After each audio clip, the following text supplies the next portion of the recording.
So hello students, आज हम molecular basis of inheritance का लेक ऑफ रेन का टॉपिक देखने वाले हैं, जो कि एनसीईआरटी का हमारा 8वां लेक्चर होगा। ये ठीक है, इस एनसीईआरटी के टॉपिक का 8वां लेक्चर है हमारा। तो एनसीईआरटी को हम लाइन टू लाइन पढ़ेंगे, जहाँ इंपॉर्टेंट क्वेश्चन आएगा वहाँ हम इंपॉर्टेंट क्वेश्चन को टिक करेंगे। जो आया हुआ है क्वेश्चन वो भी, जो आने वाला है क्वेश्चन वो भी हम टिक करेंगे और आपको बताएंगे। ठीक है, तो इससे पहला लेक्चर आप लोगों ने नहीं देखा है तो डिस्क्रिप्शन में लिंक दे रखा है, वहाँ जाके आप लोग देख सकते हैं। और आप लोगों से एक रिक्वेस्ट है, प्लीज़ आप लोग वीडियो को ना लेक्चर यानी लेक्चर को पूरा देखेगा। ठीक है, तभी आपको पूरा कंप्लीट समझ आएगा अच्छे से। तो ज़्यादा देर ना करते हुए हम स्टार्ट करते हैं। Lake operon. अब देखो, ऑपरेन ऑपरेन हमने पिछले लेक्चर में भी पढ़ा था कि ऑपरेन ऑपरेन हमारा होता क्या है। ऑपरेन का मतलब होता है ग्रुप ऑफ जीन। मेनली क्या होता है, इसका मतलब होता है ग्रुप ऑफ जीन। ठीक है, तो ग्रुप ऑफ जीन के बारे में हम इसमें पढ़ते हैं मेनली। तो यहाँ से हम एनसीईआरटी का लाइन पढ़ते हैं। ऑपरेन का मतलब, अब लेक है यहाँ पे, लेक लेक का मतलब होता है लैक्टोज। लैक्टोज ठीक है, लैक्टोज वो तोड़ के हमने ग्लूकोज और लैक्टोज बनता है, जो कि हमारा हेल्प करता है। ठीक है, अब यहाँ से हम पढ़ते हैं the elucidation of the lac operon was also a result of glucose association between geneticist. अब देखो, जेनेटिस्ट हमारे फ्रांसिस जैकोब एंड बोटनिस्ट हमारे जैकोब मोनार्ड। अब ये दो साइंटिस्ट हमारे जैकोब और मोनार्ड मिल गए हैं। माइकल जैक्सन नाम से इसको मेनली याद रखने की कोशिश करते हैं, माइकल जैक्सन। जैकोब और मोनार्ड ने मेनली लेक ऑपरेन दिए थे, तो ये चीज हम याद रखते हैं माइकल जैक्सन के नाम से। अब यहाँ पे यूनिसिडेशन का मतलब होता है एक्सप्लेनेशन करना, एक्सप्लेन करना। तो लेक ऑपरेन को एक्सप्लेन किया गया, मतलब इन किन दोनों ने किया। फ्रांसिस जैकोब एक जेनेटिस्ट थे, ठीक है, एक हमारे बायोकेमिस्ट थे जिनका नाम था जैक्यू मोनार्ड। तो माइकल जैक्सन के नाम से भी इसको याद रखते हैं, जैकब मोनार्ड एंड जैकोब। ठीक है, आगे पीछे होने से कोई फर्क नहीं पड़ता। ठीक है, अब इसमें आगे हम देखते हैं मेनली होता क्या। They were the first elucidate and transcriptionally regulated system in lac operon. Here lac, अब देखो लेक का मतलब रेफर किया था लैक्टोज। देखो यहाँ से, अब देखो मेनली यहाँ से एक क्वेश्चन पूछा जा सकता है कि हमें जो लेक ऑपरेन है वो किसने दिया था। जो माइकल जैक्सन के नाम से याद रखना है, मोनार्ड एंड जैकब ने दी थी। ठीक है, मेनली सरनेम ज्यादातर पूछ लिया जाता है। ठीक है, जैसे एफ जैकोब या जे मोनार्ड ऐसे करके नाम दे पूछ लेते हैं। तो हमें ये चीज याद रखना है कि एल ए सी लैक का रेफर करता है, लैक का मतलब होता है लैक्टोज।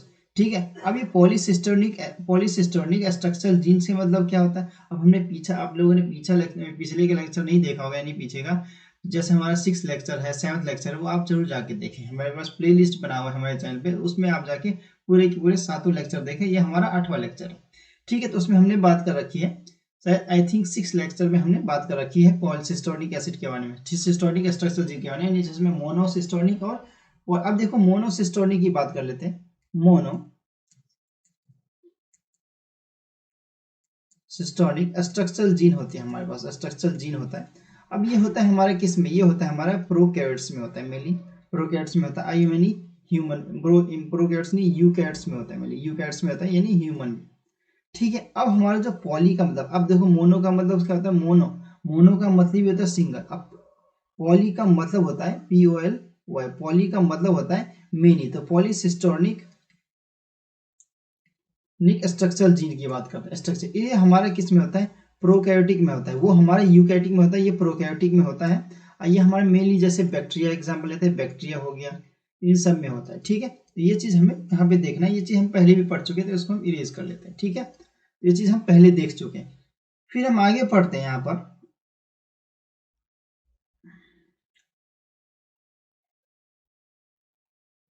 यहाँ पे आगे देखते हैं हम इसे, पॉलीसिस्टोनिक structural gene is regulated by a common promoter. अब इसके बाद अब देखो हमने पहले पढ़ा था प्रमोटर रेगुलेटरी जीन के बारे में, हमने पहले पढ़ रखा है। अभी मैं बता रहा हूँ पूरा एक्सप्लेन करके, देखो। Such arrangement is very common in bacteria and refer to as operon. अब देखो मेनली मैं सेंटेंस का मतलब बताऊंगा, पहले मैं देख लो। जैसे मेनली हमने पिछले लेक्चर में भी पढ़ा था, जैसे हमारा डीएनए है, मतलब डीएनए मान लेते हैं हमारा बैक्टीरिया का डीएनए। ठीक है, बैक्टीरिया का डीएनए, इससे हमारा ट्रांसक्रिप्शन होकर हमारा मैसेंजर आरएनए बनता है। मैसेंजर आरएनए बना, ठीक है, सबसे मैसेंजर आरएनए बना। अब मैसेंजर आरएनए हमारा से बनता है, हमारे पास क्या होता है, मैसेंजर आरएनए से रेगुलेटरी जीन होता है। हमने पढ़ा था लैक्टोज, लैक्टोज का बहुत ज्यादा इंपॉर्टेंट रोल होता है यहाँ पर। हमारे लैक्टोज का काफी ज्यादा इंपॉर्टेंट रोल होता है। तो यहाँ पे हम लैक्टोज को मेनली देखने वाले हैं कि लैक्टोज को क्या क्या इंपॉर्टेंट रोल होता है हमारा। ठीक है, तो मेनली लैक्टोज का हमारा बहुत ज़्यादा इंपॉर्टेंट रोल हो जाता है। जैसे हमारे पास क्या है, अब यहाँ पे मैसेंजर आरएनए है, मैसेंजर आरएनए से हमारे पास क्या आता है, यहाँ पे हमने पढ़ेंगे कि हमारे पास बीटा ग्लैक्टोसाइडेज एंजाइम जो होता है, बीटा, अब देखो बीटा ग्लैक्टोसाइडेज एंजाइम होता है हमारे पास, यहाँ पे बीटा ग्लैक्टोसाइडेज एंजाइम होता है, ग्लैक्टोसाइडेज एंजाइम होगा। अब वो हमारा क्या होता है, वो लैक्टोज का हेल्प लेता है। अब देखो इनडायरेक्टली हेल्प लेता है, यानी डायरेक्टली नहीं ले सकता ना, तो क्या करते हैं यहाँ पे हमारा, अब लैक्टोज जो होता है, लैक्टोज अब ये टूट के दो चीज बना लेता है, क्या बना लेता है, एक हमारा ग्लूकोज, एक होता है ग्लूकोज हमारा बना लेता है, एक हमारा ग्लैक्टोज बना लेता है। अब यही दोनों हमारे क्या हेल्प करते हैं, बीटा ग्लैक्टोसाइड एक तरह के इंजाइम का काम करते हैं। इंजाइम का काम तो ये कर रहा है, लेकिन हेल्प तोड़ने का काम कर रहा है, ये कर रहा है काम करने का। अगर हमारे पास बीटा ग्लैक्टोसाइडेज ना रहे, अगर हमारे पास बीटा ग्लैक्टोसाइड ना रहे तो क्या होगा, ग्लैक्टोज नहीं टूटेगा, ग्लैक्टोज नहीं टूटेगा तो ग्लूकोज और हमें, सॉरी, लैक्टोज नहीं टूटेगा, लैक्टोज नहीं टूटेगा तो क्या होगा, ग्लूकोज और ग्लैक्टोज नहीं मिलेगा हमें, सीधी बात। तो यहाँ पे इसी को मेनली कहा गया, हमें रेगुलेटरी जीन और प्रमोटर शुरुआत में प्रमोट करने में हेल्प करता है, और उसको रेगुलेटरी जीन बीच में हेल्प करता है, फिर हमें रेगुलेट करता है। तो उसी को मेनली कहा गया है, एक्सप्लेन किया गया, उसी को हम ऑपेरॉन कह देते हैं। जैसे हम ग्रुप ऑफ जीन कह देते हैं, तो ग्रुप ऑफ जीन हमारे यही हो जाता है हमारा, ठीक है। इसके बाद to name a few examples lac operon, अब हमारे पास कुछ एग्जांपल दे रखे हैं, एग्जांपल जैसे हमने लेक ओपरेन है उससे रिलेटेड, जैसे हमारे पास लेक ओपरेन हो गया, ट्रिप्टोफान ओपरेन हो गया, और ये आरनिन ओपरेन हो गया, फिर हिस्टोन ओपरेन हो गया, वेलिन ओपरेन हो गया, ऐसा ये सब दे रहे हैं। लेकिन हमें पढ़ना मेनली क्या है, और लेक ओपरेन को ही पढ़ना है। तो आगे हम देख रहे हैं कि the lac operon consist of a regulatory gene. अब लेक ओपरेन में हमारे पास एक रेगुलेटरी जीन होता है, जिस जीन का नाम, जैसे हमारे पास आई जीन, आई जीन, अब देखो यहाँ पे एक इंपॉर्टेंट पॉइंट है, यहाँ पर हमारे पास I4 क्या होता है, इसका मतलब नोट पे ध्यान दो, I does not refer to inducer, I का मतलब इंड्यूसर नहीं, इनहिबिटर है, इनहिबिट करना यानी कोई चीज को रोक देना, इनहिबिटर वर्ड यहाँ पे गया। I4 इंड्यूसर नहीं, इनहिबिटर है, ठीक है। इंड्यूसर का क्यों हम यूज कर रहे हैं ना, अभी देखो आगे हम डायग्राम देखेंगे, उसमें देखेंगे इंड्यूसर की मेनली बात करता है, इंड्यूसर दिखेगा, तो इसलिए इसने साफ साफ लिख के कह दिया है कि एनसीईआरटी ने कि I is not for inducer, I is only for किसके लिए, इनहिबिटर के लिए है। तो मेरे पास तीन स्ट्रक्चर, अब मेरे पास जीन्स होते हैं, अब तीन स्ट्रक्चर जीन्स होते हैं, वाई जेड वाई ए, मेरे पास ये तीन है, तो ये क्वेश्चन पूछ सकता है, यहाँ से एक क्वेश्चन पूछा हुआ है, ठीक है। और यहाँ पे पॉलीसिस्टोनिक का एक क्वेश्चन पूछ सकता है, ये मेनली क्वेश्चन तो पूछ ही सकता है, ये तो मोस्ट इंपोर्टेंट पॉइंट है यहाँ पे, कि हमारे पास तीन स्ट्रक्चर जीन कौन कौन से है, तो जेड वाई ए। अब जेड वाई ए तीनों का मतलब अलग हमारा, ठीक है, जेड का वाई ए तीनों का मतलब हमारा क्या होता है, अलग अलग होता है। जेड का मतलब होता है बीटा ग्लैक्टोसाइडेज होता है, वाई का मतलब हमारा परमीएज होता है, और ए का मतलब ट्रांस एसिटाइलेज होता है। अब तीनों के काम अलग अलग होते हैं, हम तीनों के काम हम लिखने वाले हैं, ठीक है। अब देखो यहाँ पे भी एक क्वेश्चन आता है आई, अब पूछेगा आई का मतलब क्या होता है, इंड्यूसर होता है, इनहिबिटर होता है, या कुछ और दो नाम और दे देगा। लेकिन जिसने अगर पढ़ा रहेगा तो वो तो बता देगा इनहिबिटर होता है, लेकिन जिसने सही से नहीं पढ़ा वो बता देगा इंड्यूसर होता है, तो उसका आंसर क्या हो गया, रॉन्ग हो जाएगा, ठीक है। इसलिए हमें इस पर ध्यान देना है। इसके बाद the I gene codes for the repressor, अब आई जीन क्या कोड करता है, रिप्रेसर कोड करता है फॉर लेक ऑपरेंट के लिए, लेक ऑपरेंट यानी लैक्टोज के लिए, ठीक है। मेनली लैक्टोज हमारा क्या करता है, हेल्प करता है हमारा प्रोसेस में आगे हमें, ठीक है। मेनली बैक्टीरिया की बात करते हैं, हम बैक्टीरिया की लेते हैं, बैक्टीरिया ही लेते हैं, क्योंकि हमने पिछले क्लास में, पिछला जो लेक्चर था हमारा 7 वाला, उसमें भी हमने बैक्टीरिया को लेके ही एग्जांपल लिया था। तो आई gene code for the gene repressor. अब मेनली होता है क्या, देखो हमारे पास क्या है, मेनली देख लो, अब हमारे पास मेनली, जैसे हमारे पास डीएनए है, मेनली डीएनए आ जाएगा, ठीक है, इसको मिटा देंगे हम। जैसे मेनली बटा में यहाँ पे हम इसी को ले लेते हैं, यहाँ पे ये मान लो,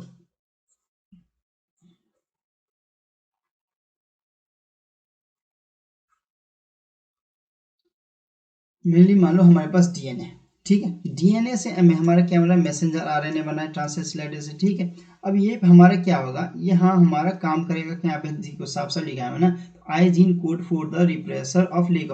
अब देखो, अब जो होता है ना हमारा क्या, एक होता है एक्टिव, हमारा रिप्रेसर जीन होता है, वो हमारा क्या करता है, अब रिप्रेसर एक होता है हमारा, एक रिप्रेसर जीन एक्टिवेटर जीन होता है हमारा, एक एक्टिवेटर होता है, एक होता है रिप्रेसर। रिप्रेसर क्या करता है, रोकने का काम करता है, एक्टिवेटर एक्टिवेट करने का काम करता है, ठीक है। ये चीज हमें ध्यान रखना है, ठीक है। तो एक्टिवेटर क्या करता है, एक्टिवेट करता है किसको, लैक्टोज को एक्टिवेट करके आगे भेजेगा। लेकिन रिप्रेसर क्या करता है, रिप्रेसर रोक देता है, ठीक है, मेनली। तो यहाँ पे आगे बढ़ते हैं, फिर डायग्राम देखते हैं। तो हमारे पास आता है repressor, Z code for beta galactoside है, यानी बी गैल लिखा हुआ है, which primarily responsible for the hydrolysis of di. अब हाइड्रोलाइसिस किसका हो रहा है? Mainly hydrolysis disaccharide. डाइसैकेराइड यहाँ से किसका मतलब है? यहाँ पे लैक्टोज से ही मतलब है कि डाइसैकेराइड हमारे पास lactose into the monomeric units, जैसे ग्लूकोज और ग्लैक्टोज बना, यानी कि दो चीज हमारी ये चीज बना रही। यहाँ से भी क्वेश्चन पूछ सकता है हमारा कि जैसे हमें जेड वाई ए तीनों का चीज दे रखा है। अब हाइड्रोलाइसिस किसका हो रहा है? हमारा हाइड्रोलाइसिस हो रहा है बीटा ग्लैक्टोसाइडेज का। मेनली हमारा क्या होगा? हाइड्रोलाइसिस होगा बीटा ग्लैक्टोसाइडेज में। अभी हम आगे डायग्राम बना के देखने वाले हैं, अच्छे से पहले यहाँ तक पढ़ लेते हैं। द वाई जीन अब मेनली कोड करता है किसको? वाई जीन हमारा परमेज। अब परमेज क्या होता है? मेनली परमेज साइड में देख लो, परमेज क्या होगा? जैसे हमारे पास ये मान लो बैक्टीरिया है, साइड साइड में हमारे पास लैक्टोज है। अब ये परमेज क्या होता है? परमिट करेगा किसको? ये जैसे ये मान लो ये सारे के सारे साइड में हमारे पास लैक्टोज है, तो ये परमिट करेगा लैक्टोज को अंदर बहने के। मतलब ये आराम आराम से धीरे धीरे ये प्रोसेस होता रहता है, ठीक है, धीरे धीरे प्रोसेस होता रहता है। लैक्टोज अंदर जाते जाएगा, अंदर जाते जाएगा, तो परमेज इसका हेल्प करता है। और ट्रांस एसिटाइलेज भी इसी की तरह कुछ काम करता है हमारा, ठीक है, परमेज की तरह ही काम करता है। ट्रांस एसिटाइलेज भी हमारा, जैसे हम ए कह देते हैं, और ये हमारा परमेज यही काम करता है, ठीक है। मेनली इसको हमें ध्यान रखना है। ये परमेज क्या काम करता है? परमेज वो काम करता है सेल के अंदर, यानी कि कोई भी सेल, बैक्टीरिया के सेल मेनली एग्जाम लेता है, तो बैक्टीरिया के अंदर हमारा लैक्टोज एंजाइम को मेनली भेजने का काम करता है। अब लैक्टोज क्या होता है? वहीं पे हमारा कितना है? लैक्टोज टूटता है कैसे? हमारा एंजाइम की हेल्प से टूटता है, वहां पे बीटा ग्लैक्टोसाइडेज की हेल्प से, और ग्लूकोज प्लस ग्लैक्टोज बना देता है वो हमारा, which increase the permeability of the cell. Beta galactosidase ये परमिलिटी परमिट देता है ना, एक तरह से कैटलिस्ट का काम समझ लो, ऐसे समझ सकते हो beta galactosidase. And the A gene, अब ए जीन हमारा, ए जीन ट्रांसएसिटाइलेज है। अब ए जीन भी, ए जीन का काम ज्यादा दे नहीं रखा है यहाँ पे। ए जीन लेकिन काम किसकी तरह करता है? एज इट इज, मतलब अगर कहा जाए तो परमीज की तरह ही कुछ ऐसा वो काम करता है उसकी तरह, ठीक है। हेंस ऑल द, आपको hence all the three genes products in the lake operand require the metabolism of lactose। अब मेटाबॉलिज्म क्या होता है? मेटाबॉलिज्म तो तुम्हें पता है, मेटाबॉलिज्म में केमिकल रिएक्शंस होते हैं। तो मेनली यहाँ भी क्या हो रहा है? हमारे केमिकल्स की बात होती है। केमिकल्स मतलब किसके? जैसे हमारे डीएनए से मैसेंजर आरएनए बना। अब यहाँ पे हमारे पास तीन स्ट्रक्चर है, तीनों आपस में एक दूसरे के हेल्प कर रहे हैं। जिसका मेनली डाइसैकेराइड, यानी डाइसैकेराइड नहीं, लैक्टोज है। लैक्टोज क्या टूट रहा है? हमारा बीटा ग्लैक्टोसाइडेज तो हो रहा है, ठीक है। और परमिएज क्या कर रहा है? उसको हेल्प कर रहा है किसको? सेल के अंदर भेजने में, किसको? लैक्टोज को। तो ये मेनली यही चीज हो रहा है हमारा। तो इसी को कहा गया है कि hence all the three genes products in lac operon required to metabolism. तो ये आपस में ही मिलजुल के काम कर रहे हैं। कौन? ये हमारे स्ट्रक्चरल जीन जो है, ठीक है। In most other operons as well, the genes present in operon and needed together to function in the same or related metabolic pathway। अब मेटाबॉलिक पाथवे क्या होता है? एक पाथवे यानी एक सीक्वेंस होता है मेनली। अब ये सीक्वेंस क्या होता है? हमें डायग्राम में देखेंगे। देखो एक मेनली सीक्वेंस हमें दे रखा है, ठीक है। अभी देखो ये हमारे पास ये सीक्वेंस दे रखा है। अब देखो अब्सेंस पे और एक प्रेजेंस पे, इन पे ध्यान देना है। एब्सेंस पे, प्रेजेंस पे। अब देखो इंड्यूसर दे रखा है, तो इंड्यूसर में हमारे पास ये जो लैक्टोज होगा ना, लैक्टोज बिल्कुल होगा ही नहीं, इसके पास है ही नहीं। लेकिन इसके बाद इंड्यूसर जो दे रखा है, अब प्रेजेंस है तो इंड्यूसर के पास हमारे पास क्या है? लैक्टोज है, इसके पास ये नहीं लैक्टोज है, यहाँ पे लैक्टोज है, ठीक है, यहाँ पे लैक्टोज है, यहाँ पे लैक्टोज नहीं है, ठीक है। अब देखो यहाँ पे हमारे पास जैसे डीएनए आ गया हमारे पास, डीएनए यानी कि बैक्टीरिया के मान लो डीएनए आ गया। अब डीएनए उससे हमारा क्या होगा? हमारा अब ये क्या था? हमारा इनहिबिटर था ना, इनहिबिटर था, ठीक है। अब देखो यहाँ पे क्या होता है? हमारा आगे जाता है तो ये मैसेंजर आरएनए बनाता है, रिप्रेसर मैसेंजर आरएनए बना देता है, इसके बाद रिप्रेसर होता है। अब यहाँ पे क्या है? इंड्यूसर है ही नहीं, इंड्यूसर नहीं है, तो ये क्या करेगा? डायरेक्ट ऑपरेटर के पास चले जाएगा, डायरेक्ट ही ऑपरेटर के पास चले जाएगा। क्यों? क्योंकि यहाँ पे हमारे पास इन दोनों, जैसे मैसेंजर आरएनए से जो हमारा आगे जाएगा हमारा मैसेंजर आरएनए, जैसे में मेनली प्रोटीन बनाना है। अब प्रोटीन बनाने के लिए कुछ एंजाइम चाहिए, हमारे पास वो चीज़ है नहीं, यानी कि लैक्टोज मेरे को चाहिए, यानी एक तरह से इंड्यूसर चाहिए, लेकिन इंड्यूसर मेरे पास है नहीं। इंड्यूसर है ही नहीं तो क्या करेगा? वो ऑपरेटर के पास जाके वो अपना बाइंड कर लेगा, ऑपरेटर के साथ जाके बाइंड करेगा, और वो हमें आरएनए बनाने देने देगा, मैसेंजर आरएनए का फॉर्मेशन ही नहीं होने देगा। मैसेंजर आरएनए का फॉर्मेशन यानी यहाँ पे लिखा हुआ है repressor binds to the operator region O and prevents the RNA. RNA polymerase हमारा क्या होता है? एक तरह का हमारा आरएनए पॉलीमरेज एंजाइम होता है एक तरह का, जो कि हमारा वही आरएनए के फॉर्मेशन में हेल्प कर लेता है। हमने ट्रांसक्रिप्शन में पढ़ा था, ट्रांसक्राइबिंग द ओपेरॉन, तो ओपेरॉन को आगे प्रोसेस होना ही नहीं देगा यहाँ पे आगे प्रोसेस, ठीक है। तो यहाँ पे जाके क्या होता है? रिप्रेस हो जाएगा, रुक जाएगा, बिल्कुल ही रुक जाएगा। ये चीज बात हो गई यहाँ पर, ठीक है। अब वही दूसरे वाले में बात हो रही है, यहाँ पे भी हमारे पास सेम डीएनए है, सेम डीएनए, मतलब मान लो डीएनए आ गया। अब ये क्या हो गया, रिप्रेसर मैसेंजर आरएनए बन गया हमारे यहाँ पे मैसेंजर आरएनए। अब यहाँ पे ठीक है बन गया, इसके बाद हमारे पास रिप्रेसर है लेकिन इनएक्टिव स्टेट में, यहाँ पे एक्टिव स्टेट में था, मतलब एक्टिव स्टेट में किस लिए था, क्योंकि यहाँ पे लैक्टोज नहीं था यानी इंड्यूसर नहीं था इसके पास, लेकिन यहाँ पे इंड्यूसर है यानी लैक्टोज है इसके पास यहाँ पर। तो ये लैक्टोज जाके एक तरह से यहाँ पे काम करेगा, लैक्टोज जाके काम करेगा, इसको इनएक्टिव करेगा, किसको, रिप्रेसर को इनएक्टिव कर देगा, इसको कहाँ पे भेज देगा, इसको यहाँ पे, अब यहाँ पे नहीं भेजेगा, इसको ऑपरेटर जीन के पास नहीं जाएगा, इसको वहां पे भेजेगा, प्रमोटर के पास भेज देगा, यहाँ पे हमारे पास पी के पास भेज देगा। अब PIPO ZY इस सीक्वेंस को याद रखना, ठीक है, ये सीक्वेंस एज इट इज पूछ लेते हैं, ये डायग्राम बहुत ज्यादा इंपॉर्टेंट है, याद रखना है पहले। ठीक, अब ये पी को ये क्या कर देगा, इसको यहाँ पे भेज देगा, यहाँ पे भेज देगा, ठीक, ऑपरेटर के पास नहीं भेजेगा। अब फिर यहीं पे भेजने के बाद क्या होगा, प्रोसेस स्टार्ट हो जाता है इस तीनों से, और हमारा क्या हो जाता है, लेक ऑपरेंड का फॉर्मेशन शुरू हो जाता है यहाँ पे। अब देखो यहाँ पे बीटा ग्लैक्टोसाइडेज हमारा क्या गया, जेड हो गया, ये हेल्प करता है, ठीक है। अब ये हेल्प क्या करेगा, हमारा जैसे लैक्टोज था, लैक्टोज टूटेगा, अब ये डायरेक्टली तो ले नहीं सकता, ये तोड़ के क्या लेगा, हमारा ग्लूकोज और ग्लैक्टोज में तोड़ के ग्लूकोज ग्लैक्टोज को ले लेता है। अब प्रीमियस क्या होता है, लैक्टोज को हमारे बैक्टीरिया यानी सेल के अंदर मेनली, अब बैक्टीरिया का सेल है तो बैक्टीरिया के सेल के अंदर भेजने का काम करेगा, तो ये हमारा क्या हो गया, वाई हो गया। ट्रांस एसिटाइलेज भी कुछ इसी तरह से काम करता है, ट्रांसलेशन में ही काम करता है, ठीक है, ये हमारा ट्रांसक्रिप्शन प्रोसेस हो गया, ठीक है, इसी में हमारा लेक ऑपरेंड का फॉर्मेशन हो गया, ठीक है। इसी को देने वाले कौन थे, जेकब और मोनार्ड, जिसको हम माइकल जैक्सन के नाम से याद रखते हैं, ठीक है। अब एक चीज यहाँ पे लिख लो, जैसे हमें एक चीज पॉइंट लिख लो, कभी कल एमसीक्यू में आ जाता है, जैसे हमारे रिप्रेसर प्रोटीन, जैसे मान लो रिप्रेसर, ये तीनों मेनली स्ट्रक्चर है, ठीक है, स्ट्रक्चर जीन है, याद रखना स्ट्रक्चर जीन है, ये चीज जरूर याद रखना, पूछा हुआ है, ठीक है। अब रिप्रेसर मेरे पास प्रोटीन है, रिप्रेसर प्रोटीन प्लस हमारे पास ऑपरेटर, ऑपरेटर जीन मिलके ये क्या बना देते हैं, स्विच ऑफ कर देते हैं, स्विच ऑफ, ये नीचे वाला हमारा स्विच ऑफ, स्विच ऑन बन हो जाता है। अब ये चीज पूछा हुआ क्वेश्चन, ये क्वेश्चन बहुत ज्यादा पूछा हुआ है, ठीक है, इसलिए हमें इसे ध्यान रखना है। अब इंड्यूसर होता है, इंड्यूसर बोले तो लैक्टोज होता है इसके पास, लैक्टोज, लैक्टोज होता है। अब लैक्टोज टू उसके हमारा ग्लूकोज ग्लैक्टोज में कन्वर्ट हो जाता है, इसके बाद रिप्रेसर होता है। अब रिप्रेसर किस में, इनएक्टिव स्टेट में चले जाता है, वहां पे ऑपरेटर में जाता था रिप्रेसर, यही हमारा क्या रहता है, स्विच्ड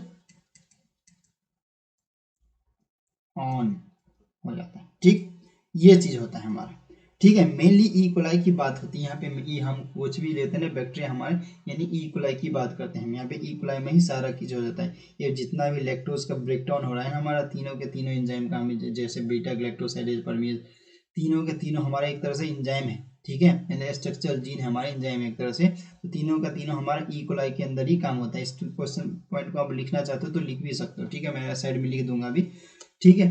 तो कुछ पॉइंट्स हैं हमें लिख लेने चाहिए, ठीक है, तो ये मेनली बात इंपॉर्टेंट यहाँ पे होती है, ठीक है। अब मेनली हमारे पास क्या होता है, देखो दो जी होते हैं, एक एक्टिवेटर होता है, एक रिप्रेसर होता है, ठीक है, वही इनहिबिटर जिसको कह देते हैं इनहिबिटर, ठीक, इनहिबिट मतलब रोकना यानी रिप्रेस कर देना, एक होता है हमारे पास एक्टिवेटर जो कि एक्टिवेट कर देता है, दो तरह के, एक तरह से हमारे अब एक्टिवेटर में क्या, अगर इनहिबिट करेगा यानी रिप्रेसर होगा तो क्या होगा, वो आगे प्रोसेस होने ही नहीं देगा, बंद कर देगा। लेकिन अगर हमारे पास इंड्यूसर होगा यानी एक्टिवेटर होगा तो आगे जाके एक्टिवेट कर देगा, लैक्टोज एंजाइम हमें बनने देगा, फिर वही टूटेगा और वही आगे जाके हमारा लेक ऑपरेंड भी बना लेगा, मेनली डायरेक्टली नहीं लेता, इनडायरेक्टली ले लेता है, ठीक है, वो तो लैक्टोज ही हमारा लेक ऑपरेंड बन जाता है, ठीक है। अब ऑपरेंड पता है था क्या होता है, ग्रुप ऑफ जीन्स हमारा लेक ऑपरेंड कह देते हैं। अब लेक ऑपरेंड का मतलब क्या होता है, हमारा लैक्टोज का मतलब ग्रुप ऑफ जीन्स हो गया पूरा का पूरा, ठीक है। एक पॉइंट लिख लो यहाँ पे, हमारे पास कुछ पॉइंट्स आते हैं, एक काम करते हैं, सबसे पहले हम ऑपरेटर के बारे में लिख लेते हैं, यहाँ पे हमारे पास स्पेस चाहिए हमें, तो मेनली हम अपने स्पेस है यहाँ पे, ठीक है, ये तो हमने समझ लिया, ठीक है, इसको रहने देते हैं यहाँ पे, इसे हमने समझ लिया। तो मेनली हम यहाँ लिखते हैं मेनली ऑपरेटर, इनको शॉर्ट फॉर्म में थोड़ा लिख लो जरूरी है, फिर हम आगे नेक्स्ट पढ़ेंगे आगे, जो हमने ये प्रोसेस देखा है ना, इस प्रोसेस को हम कम्प्लीटली पढ़ने भी वाले हैं आगे। तो पहले ये सब जरा लिख लो, ऑपरेटर जीन होता क्या है, इसको डिनोट करते हैं, ओ से डिनोट करते हैं, ओ से, ठीक है। अब ये हमारा होता है क्या, देख लो, अब इसमें हमारा जो पॉइंट अगर कहीं रह गया होगा ना तो इसमें क्या होगा, कवर अप हो जाएगा। receives operator gene receives the product of regulator gene। वही रेगुलेटर जीन होता है ना हमारा, रेगुलेटर जीन दो दो चीज निकालता है हमारा, यहीं पे मैंने बताने वाला था। जो रेगुलेटर जीन होता है हमारा, रेगुलेटर जीन जो होता है, रेगुलेटर जीन ये दो चीज निकालता है हमारा। कौन सा दो चीज होता है? यही दो चीज होता है। एक होता है हमारा क्या, एक होता है हमारा रिप्रेसर, एक होता है हमारा क्या, एक्टिवेटर। देखो रिप्रेसर में क्या होगा, लैक्टोज तो नहीं बनेगा, रिप्रेसर में लैक्टोज बिल्कुल नहीं बनेगा, लेकिन इन एक्टिवेटर में लैक्टोज बनेगा और आगे जाके प्रोसेस हो जाएगा। ठीक है, ये चीज होगा। आप अच्छे से बना लें इसको। ठीक है, मैंने कहा ना हम पॉइंट्स लिखेंगे तो हम इसको कवर अप कर लेंगे, जो चीज रह गया होगा हमारा रेगुलेटर जीन। इसके बाद हमारा आता है कि यही जो अलाउ करता है, किसको, अलाउ द फंक्शनिंग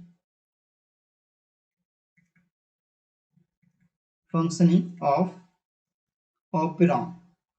तो ऑपेरॉन के फंक्शन को ये अलाउ कर देता है। ठीक है, अब इसके बाद हमारा आता है क्या, एक promoter gene. Promoter, TER, promoter gene, जिसको हम P से डिनोट करते हैं। इसमें हमारा ये प्रोवाइड्स करता है, mainly provides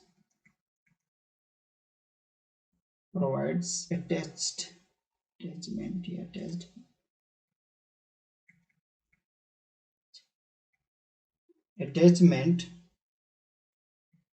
site for RNA polymerase. एक तरह का एंजाइम होता है ना हमारा RNA पॉलीमरेज, हमने पढ़ रखा है इसके बारे में, मरेज। ठीक है, ये होता है हमारा। इसके बाद देखो एक होता है रेगुलेटरी जीन। हमने क्या था ना, रेगुलेटरी जीन हमारा काफी ज्यादा इंपॉर्टेंट होता है, वही तो हमारा डिसाइड करता है रिप्रेसर को, रिप्रेसर जो होता है हमारा, और हमारा एक्टिवेटर जो होता है, रिप्रेसर और एक्टिवेटर को मेनली डिसाइड करता है। ठीक है, अब कहाँ पे रिप्रेसर है तो क्या होगा, आगे प्रोसेस नहीं होने दे, हमने ऊपर जैसे देखा था, यहाँ पे हमने देखा है कि मैसेंजर आने से हमें यहीं पे हमारा क्या होता है। अब मैसेंजर आने मैंने बता दिया, यहीं से हमारा रेगुलेटर जीन होता है, यहीं पे बेटा ग्लैक्टोसाइडेज आगे का फॉर्मेशन, एक एक स्टेप कनेक्टेड है यहाँ पे। ठीक है, इसके बाद हमारा आता है रेगुलेटर के बारे में, तो लिख लेते हैं रेगुलेटर। रेगुलेटर काफी ज्यादा इंपॉर्टेंट होता है, इसको ध्यान रखना। रेगुलेटर जीन होता है जिसको हम I से D डिनोट करते हैं। ठीक है, और रेगुलेटर जीन कह लो या वो जो कहते हैं ना, क्या कहते हैं इसको हम, इनिशिएटर कहते थे ना, इनिशिएटर।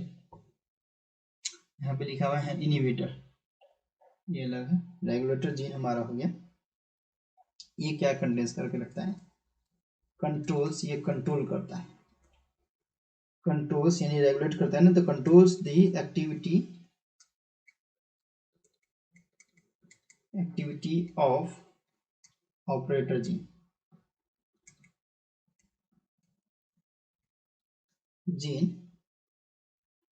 और क्या होता है, synthesis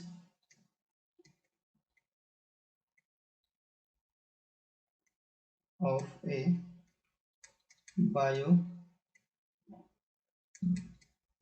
chemical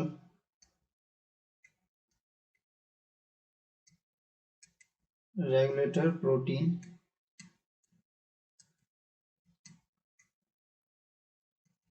which can act, positive negative हम देखेंगे, पहले लिख ही लेते हैं।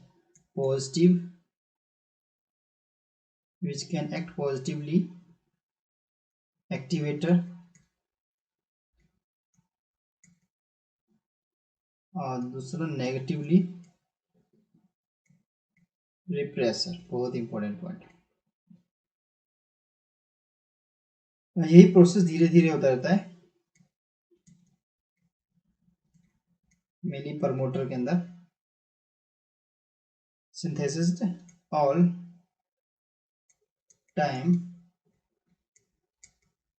From the I gene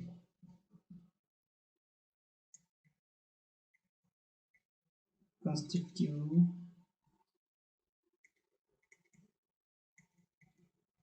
constitutive gene which is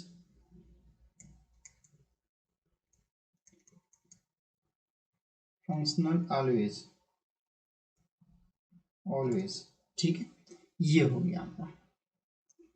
फिर हम आगे चलते हैं, हमारे पास और भी आ जाते हैं। हमारे पास बीटा गैलेक्टोसाइडेज तो अभी हमने लिखा नहीं है, बीटा गैलेक्टोसाइडेज के बारे में लिखेंगे। तो यहाँ पे बीटा गैलेक्टोसाइडेज लिख ही लेते हैं। ठीक है, बीटा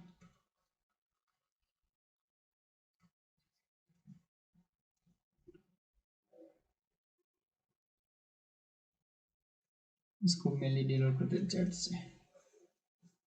इसमें क्या होता है, प्राइमरी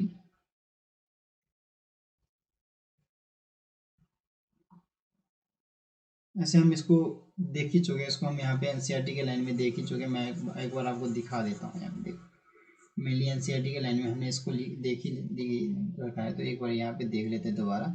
यहाँ पे देखो लिखा हुआ है ना, तो जैसे हमारे कहाँ गया, यहाँ पर एक मिनट, यहाँ देखो Z code beta glycosidase which is primary responsible for the hydrolysis of disaccharide. Disaccharide किस में, यानी कि लैक्टोज जो चेंज होता है हमारे किस में, मोनोमरिक एसिड, यानी कि मोनोमरिक हमारा यूनिट्स में चेंज होता है, यानी लैक्टोज और ग्लूकोज में चेंज हो जाता है। यही चीज हमारा यह लिखा है। परमिएज जो होता है परमिलिटी दे देता है, वाई से इंक्रीज करता है, तो परमिलिटी देता है। ये इकोला, जैसे हमारे सेल के अंदर बीटा ग्लाइकोसाइडेज एक तरह का एंजाइम होता है जो कि हमारा क्या, किसको हेल्प करता है, लैक्टोज को यानी कि सेल के अंदर के जाने का परमिशन दे देता है। और ट्रांस एसिटाइलेज भी कुछ इसी तरह का काम करता है। ठीक है, जो कि हेल्प करता है, ट्रांसफर करने में हेल्प करता है, तो उसी तरह का है काम ये भी करता है। ठीक है, तो हमें ज्यादा इसके बारे में लिखने की ज्यादा जरूरत नहीं है। ठीक है, और यहाँ से हम पढ़ना स्टार्ट करते हैं। एक पॉइंट लिख लेते हैं हम, हमारा जो ई कोलाई के अंदर यानी इसके अंदर काम करता है, E coli break down of lactose, ठीक है, लैक्टोज रिक्वायर्स 3 एंजाइम्स। वो हमारा कौन सा होगा, ZYA देख। ठीक है, अब ये लेक ऑपरेन हमारा ग्रुप ऑप्शन यानी इंड्यूसिबल ऑपरेशन सिस्टम होता है हमारा एक तरह से। ठीक है, अब हमने जो ऊपर पढ़ा, यहाँ पे जो डायग्राम हमने पढ़ा उसी को हम यहाँ पे देखा हमने, जो इसी को हम यहाँ पे पढ़ने वाले। जैसे lactose is a substrate of the enzyme. अब लैक्टोज हमारा क्या सबस्ट्रेट, यानी बचा कुचा जो होता है सबस्ट्रेट क्या होता है, जो हमारा हमने जैसे हम केमिस्ट्री में पढ़ते हैं ना, रिएक्टेंट हो या प्रोडक्ट हो गया, तो सबस्ट्रेट हमारे रिएक्टेंट के थ्रू स्टार्ट होता है, सबस्ट्रेट हमें होते हुए जाता है, हमें मिलता है, तो वही सबस्ट्रेट हमारा एक तरह का लैक्टोज क्या होता है, सबस्ट्रेट हो गया, यानी एक तरह से कैटालिस्ट या समझ लो उस तरीके का काम करता है। तो for the enzyme beta glycoside उसका हेल्प लेके करता है, ये स्विच ऑफ या स्विच ऑन का काम करता है। जैसे हमने कहा कि अगर इसके पास रिप्रेसर प्रोटीन है और ऑपरेटर रिप्रेसर प्रोटीन है, यानी कि एक्टिव स्टेट में है, तो रिप्रेस होकर क्या चले जाता है, ऑपरेटर जीन के पास चले जाता है, जिससे वो स्विच ऑफ हो जाता है। लेकिन अगर इंड्यूसर है इसके पास, यानी लैक्टोज है, तो ये क्या करता है, रिप्रेसर के साथ मिलके डायरेक्ट हमारा प्रमोट करके और हमारा क्या होता है, स्विच ऑन कर लेता है। तो ये चीज है, तो it regulates the switching on and switching off the operon. ठीक है, ये क्वेश्चन यहाँ से पूछ सकता है। Hence it is term as inducer, इसी को हम क्या कहते हैं, इंड्यूसर कहते हैं, इंड्यूस करना कह देते हैं mainly. In the absence of a preferred carbon source such as glucose, if lactose is provided in growth medium of the bacteria, the lactose is transported into the cell and through the action of permease। अब देखो permease क्या करता है, यही help करता है कि क्या होता है, हमारा जैसे एक बैक्टीरिया का सेल हो गया, इधर हमारा क्या हो गया, लैक्टोज हो गया। अब इसके अंदर सबको लैक्टोज को भेजा, ये सारे क्या लैक्टोज हो गया, इस लैक्टोज को क्या होता है, सेल के अंदर भेजने का काम करता है, तो परमीज ये काम कर देता है। ठीक है, और मैंने कहा ना ट्रांस एसिटाइलेज इसी तरीके का कुछ काम करता है, ट्रांसफर करने में हेल्प करता है।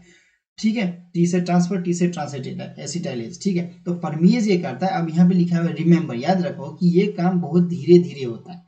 Expression lac operon has to be present in a cell all the time, ये हमेशा होता रहता है, बहुत धीरे धीरे होता है। Otherwise lactose can not be enter the cell, अगर ऐसा नहीं होगा ना तो क्या होगा, परमेज अगर इंजर नहीं होगा तो लैक्टोज क्या होगा, सेल के अंदर जाएगा ही नहीं और आगे प्रोसेस होगा ही नहीं, लेक ऑपरेंड का फॉर्मेशन होगा ही नहीं। ठीक है, तो lactose then induce the operon in the following manner, तो इसी मतलब ऐसे ही होते रहता है, मतलब फ्लोवेज धीरे धीरे टाइम टू टाइम मतलब लगातार चलता रहता है प्रोसेस। ठीक है, तो ये प्रोसेस हमारे पास इंपॉर्टेंट आता है, ये चीज पूछ लेता है, तो धीरे धीरे होता है या फास्ट फास्ट होता है, तो धीरे धीरे होता है। ठीक है, ये चीज याद रखना है। इसके बाद the repressor of the operand is synthesis all the time, ये टॉपिक बहुत काफी ज्यादा इंपॉर्टेंट होता है लेक ऑपरेंड का। ठीक है, तो पूरा लेक्चर देखना जरूर अच्छे से देखना। अब रिप्रेसर एक बार समझना है तो 2 बार देखना, 2 बार समझना है 3 बार देखना। ठीक है, पहली बार में नॉर्मल मोड में, दूसरे बार में 2x मोड में, 1.75 मोड में, 1.5 मोड में देख सकते हो। The repressor of the operand is synthesis all the time. अब ये क्या होता है, अब क्या आता है, प्रोटीन का मीनिंग लेक ऑपरेंड का सिंथेसिस हमेशा होता ही रहता है, कंटिन्यूसली ऑल द टाइम होता ही रहता है फ्रॉम द आई जीन के हेल्प के थ्रू हमारा। And the repressor protein bind करता है किसके साथ, ऑपरेटर के साथ, and operand and prevents the RNA polymerase बनाता रहता है। ठीक है, ये तो हमारा ये ना बनाने, आरएनए पॉलीमरेज को प्रिवेंट यानी रोक देता है, यानी कि स्विच ऑफ वाला कंडीशन था ये हमारा। In the presence of inducer such lactose और एलोलैक्टोज, लैक्टोज और एलोलैक्टोज बात देखिए, द रिप्रेसर इज इनएक्टिवेटेड। अब रिप्रेसर इनएक्टिवेट होता है, स्विच ऑन की कंडीशन आ गई, यहाँ से देखना स्विच ऑफ स्विच ऑन की condition mainly inactivated by the interaction with the inducer. This allows the RNA polymerase access to promoter and transcription proceed. Essentially, the regulation of lake operand can also be visualized as a regulation of enzyme synthesis by the its substrate. ठीक है, ये substrate के through होता है। ठीक, ये चीज हो गया, मतलब बोलने की इसेंशियली रेगुलेशन ऑफ लेक ओरेंट can be visually as regulation, तो ऐसा होते रहता है मतलब लगातार। अब यहाँ पे एक और चीज रिमेंबर करके आ रहा है, रिमेंबर ग्लूकोज एंड ग्लैक्टोज जो होता है can not be act as inducer, हमेशा एक्ट एज इंड्यूसर की काम नहीं करता है लेक ओपरेंट में। ठीक है, लेकिन बोल रहा है कि can you think how long the lake operant would be express in the presence of lactose, मतलब उन्हें जब तक लैक्टोज का मतलब जाता रहेगा, परमिशन मिलता रहेगा, तब तक वो फॉर्मेशन होता रहेगा।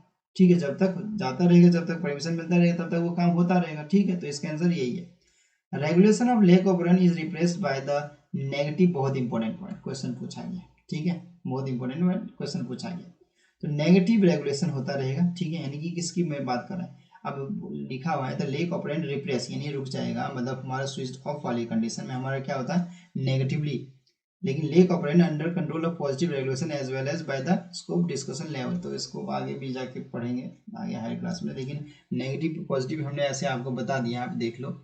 ठीक है, नेगेटिव पॉजिटिवली हमारा एक्टिवेटर और नेगेटिवली हमारा रिप्रेसर हो जाता है। ठीक है, ये चीज हमने देखा। तो स्विच ऑन कंडीशन हमारा क्या होता है, स्विच ऑन पॉजिटिवली एक्टिवेटर हो गया, स्विच ऑफ कंडीशन और रिप्रेसर हो गया। इस डायग्राम को मेनली इस कुछ याद रखो ना रखो, इस डायग्राम को जरूर याद रखो, PIPO ZYA। ठीक है, PIPO ZYA मेनली ये ना 3 सेक्शन मेनली बहुत ज्यादा पूछते हैं, जेड वाई और ये तीन सेक्शन मेनली ये पूछा गया। अब मल्टीपल टाइम से ये क्वेश्चन पूछा गया, ऐसी चीज डायग्राम आया है, बोलिए यहाँ से ये गायब कर दिया, जेड बोल दिया है कि यहाँ पे जेड जेड है, वाई है, ए है, तो ये तीनों क्या है, जिसको याद है वो तो बोल देगा, जेड हमारा बीटा ग्लाइकोसाइडेज है, वाई हमारा परमिएज है, ट्रांस एसिटाइलेज ए हमारा। लेकिन जिसको पता नहीं हो क्या करेगा, कभी कभी इंड्यूसर भी पूछ लेता है, तो हमें ध्यान रखना इंड्यूसर हमारा लैक्टोज होता है। ठीक है, ये चीज था हमारा आज का, और नेक्स्ट क्लास में हम पढ़ने वाले हैं क्या, नेक्स्ट टॉपिक होगा हमारा ह्यूमन जीनोम प्रोजेक्ट, जिसे हम HGP कहते हैं। तो आपको लेक्चर कैसा लगा जरूर बताएं, और कमेंट सेक्शन में आप कुछ और भी अगर इम्प्रूवमेंट करने की ज़रूरत है नोट्स के थ्रू, तो वो भी हम करेंगे, आप कमेंट सेक्शन में ज़रूर बताएं हमें। ठीक है, और अच्छा लेक्चर अच्छा लगा हो यानी वीडियो अच्छा लगा हो तो शेयर करें। ठीक है, लाइक करें, सब्सक्राइब करें चैनल को, और हमें ज्ञान बांटना चाहिए, तो ज्ञान को जितना हो सके बांटो। ठीक है, आप ज्ञान को आप बांटोगे तो आपका ही फायदा है उसमें, क्योंकि ज्ञान बांटने से बढ़ता है। ठीक है, तो आज के लिए इतना रखते हैं, तब तक के लिए thank you and good bye.